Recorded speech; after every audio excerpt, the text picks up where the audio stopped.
I'm Tim Malloy with the Civic Association, and this is Palm Beach TV. Where is the vaccine? Thousands sign up, get ready to roll up their sleeves, and the county hits the brakes on distribution. We'll tell you what's being done to try to get it to you. President Biden wants every American to wear a mask until May the 1st. That starts right now.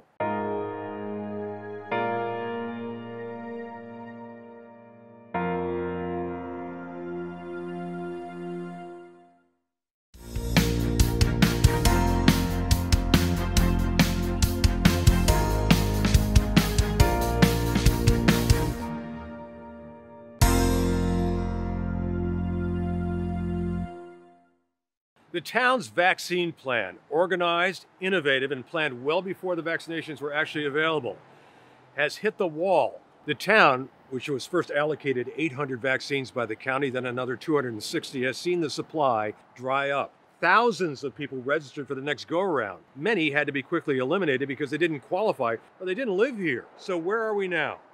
Here's the chief. We have four different government entities in the supply chain, and anytime you put four government entities in a supply chain, you're apt to not be totally satisfied with the process. So 9,000 people about live in our town. You just told me 9,000 people have tried to get the vaccine, but they really can't, most of them, right?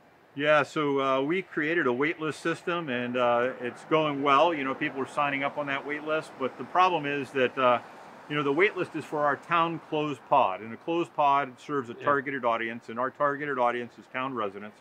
We have all that information on the wait list saying this is town residents only, but of the 9,000 people who have actually signed up on the system, only a little over 3,000 of them are town residents. Well, who are these people then? They're from all over the world, literally all over the world. People in South America have signed up, people in Europe have signed up, people from all over the world have signed up. Just rolling the dice to hope they somehow slip in? Is that what it is? Yeah, well, I think that, it actually shows the psyche of America right now and other countries. People are desperate to get this vaccine. There is another alternative for residents. Palm Beach County now has announced that 67 Publix pharmacies in the county, including the one on Bradley Place in Palm Beach, are offering COVID-19 vaccines, provided by appointment only through the Publix reservation system based on availability. Eligible people include healthcare personnel, residents, and staff of long-term care facilities, and adults 65 and older. Now, this is important. This is not part of the town program. This is independent of that. The good news is it's an alternative. The town program continues as it is. So, good news for a lot of people, Publix offering vaccines. Tim, the need for vaccines is acute. There are about 9,000 residents who live on Palm Beach during this time of the year, and the number of infections in Palm Beach County is still climbing. In the town of Palm Beach, 409 cases, which is an increase of 6.8%, or 21 new cases from just a week ago, and 12 deaths. In Palm Beach County, 98,067 cases, which is an increase of 6%, or 5,500 cases from a week ago, and 2,037 deaths. In the state of Florida, 1,579,281 cases, an increase of 6.1%, or 90,695 cases from just a week ago, 24,657 deaths. This as 86,144 individuals have been vaccinated in the county, just over 1,000 right here on Palm Beach. The town is still asking every resident to continue to wear a mask, even though, mystifyingly, some people don't wear the masks. Meantime, newly sworn-in President Biden is asking all Americans to wear a mask for the first 100 days of his administration. If you live on the island, then you know Dani Moore and the many contributions she's made to the island.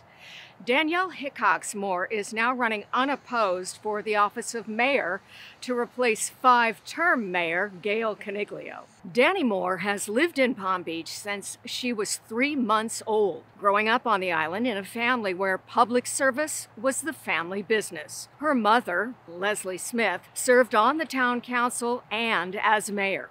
A graduate of Duke University and the director of the Fortin Foundation of Florida since 1986, she was elected to the town council in 2015. She has served as president of the town council for 2 years. Prior to that, she was a member of the Recreation Advisory Commission from 1994 until 1996 and from 2007 until 2011, serving as chairman from 2010 to 2011. She was also appointed as an alternative member on the Planning and Zoning Commission in 2014 and then reappointed as a full member that same year. There are big challenges ahead: completing the massive undergrounding project, cutting the ribbon on the new marina, COVID, of course, being of paramount concern. Being the mayor is a job that requires close cooperation with the state and the county. She knows our town, and the town knows her. In her comments on seeking the mayoral post, she spoke to the difficult times in which we are living. She said, one of the mayor's responsibilities is to work with the council to chart our direction and help navigate rough waters when we encounter them. In these challenging times, we need to keep a steady hand on the rudder. We have a history of strong leaders in the mayor's position, and I intend to continue that tradition. The Palm Beach Civic Association and the whole town wants to thank Gail Caniglio for her nearly 10 years of service. Here's a testimonial from someone who knows her very well. We're going to really miss her, you know. Dani's going to be fantastic. That's not what I'm saying. I'm just looking at our mayor, who's been our mayor for 10 years now, leaving, and we're going to miss her. We're really going to miss her. We miss her presence. We miss her judgment.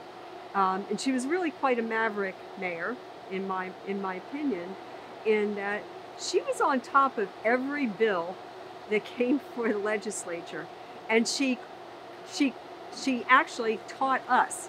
So that at the beginning, when legislatures in session or going to be in session, boy, she was right on it. You know, whether it was home rule, she also was very, anything that you see going on the beach, sand getting on the beach, the participation that we have with both the federal government, Army Corps of Engineers, and the state to take down some of the cost and to share with us. That's something that has been worked on by Mayor Smith and in particular Mayor Caniglio, who brought all that to fruition. So she's just been fantastic. Think of the bridges, all the things that got done in all these years. And she was 4 years on council, 14 years, almost 15, taking care of this town, taking care of the people of this town, being the bridge between us and the county, us and the state, us in Washington. It's a huge job, and just a lot of gratitude to Gail for doing that and for just caring so much about all of us. And she took care of business, I tell you. It's time for our new WOW segment. That stands for Word on Wellness. And today we take you back to the Mandow Recreation Center for a tip you can use right now. Brought to you by our very gracious correspondent, Nikki McDonald. Nikki, we are spending so much more time at home, we forget to add stretches into our daily routine. So let's do a few stretches that you can do when you're at home. That would be great. I'd love to learn them. Excellent. Thank you. Let's start in the doorway. Okay. So you can take any door frame and bring your palm against the edge and your elbow against the edge and just lean forward until you feel that nice stretch through your shoulder and chest. Oh yeah, that definitely opens it up. That feels great. Excellent. And I know your home, you have a doorway where you can do both arms at the same time, correct? Yes, definitely. Yep, so you can do a single arm or double. Yeah, that really feels like it opens everything up, especially after sitting at my desk. Yes, so exactly. That feels great. Excellent. And then sometimes we make coffee or we put food in the microwave and we have a moment. So while you're waiting for your food to heat up in the microwave, you can do a quadricep stretch by taking one ankle and reaching back for it, gently pulling your heel towards your seat. Yes, very nice. And I like how you softened your standing leg. Good support there.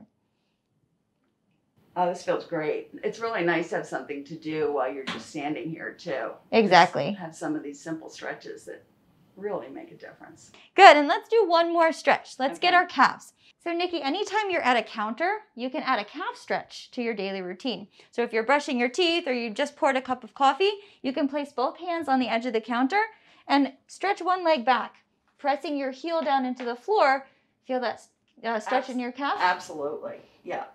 That feels good. That's always an area that gets so tight.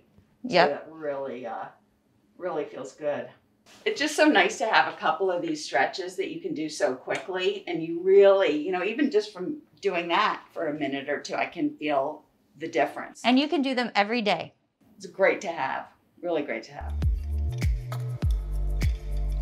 Palm Beach Civic Association has decided and chosen to dedicate our 77th season to the life-saving leaders of our community. Through a grueling and frightening summer, and now into the new year, they have held our community together, literally. Outgoing Mayor Gail Coniglio, with broad connections in the state and county, has calmly presided over a town on edge. So too has Fire Rescue Chief Daryl Donato, setting up the vaccination process that will eventually guarantee that every Palm Beacher who wants the COVID-19 vaccine will get it, keeping our town safe. Police Chief Nick Caristo and his force. I ask you, as directors, to join me and the Civic Association team in dedicating our 77th season to our town's life-saving leaders by showing our gratitude to Chief Daryl Donato, Division Chief Sean Baker, our paramedics and first responders, along with Chief Nick Caristo and the officers of the Palm Beach Police Department. Each and every day, these fine men and women are working around the clock, dedicated to protecting you and all of our residents. Both Chief Donato and Chief Caristo work in conjunction, side by side, with our elected officials, Mayor Coniglio, Council President Zeidman, and all council members, along with Town Manager Kirk Bluen, Deputy Town Manager Jay Boudeshwa. Collectively, they are all making sound decisions in keeping us safe. On behalf of the Public Safety Committee chaired by Dave Duffy, we ask that you please express your gratitude to Chief Donato and Division Chief Baker. So we thank our town leaders as we make our way through this long pandemic. I'm Tim Malloy with the Civic Association, where membership matters. If you are a member, we hope you'll stick with us and rejoin. If you're not, we'd love to have you join us. There is light at the end of the tunnel now. We urge you again and again and again to wear a mask. And there will be vaccines down the road. We're sure of that. We'll see you soon.